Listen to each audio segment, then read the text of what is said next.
حضرت ابو ہریرہ رضی اللہ تعالیٰ عنہ بیان کرتے ہیں، رسول اللہ صلی اللہ علیہ وآلہ وسلم نے فرمایا،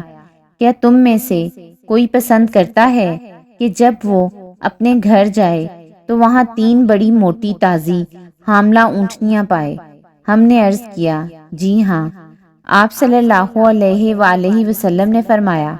تم میں سے کوئی شخص اپنی نماز میں 3 آیات پڑھتا ہے تو وہ 3 آیات اس کے لیے 3 موٹی تازی حاملہ اونٹنیوں سے بہتر ہیں۔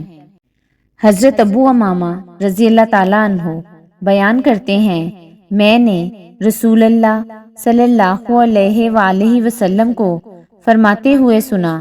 قرآن پڑھا کرو، کیونکہ وہ روز قیامت اپنے پڑھنے والوں کے لیے سفارشی بن کر آئے گا۔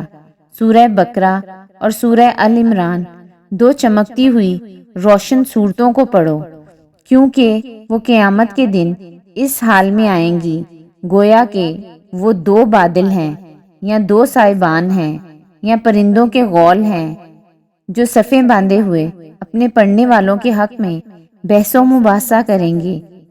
سورہ بقرہ پڑھا کرو، کیونکہ اسے حاصل کر لینا باعث برکت اور اسے ترک کر دینا باعث حسرت ہے، اور جادوگر اسے حاصل نہیں کر سکتے۔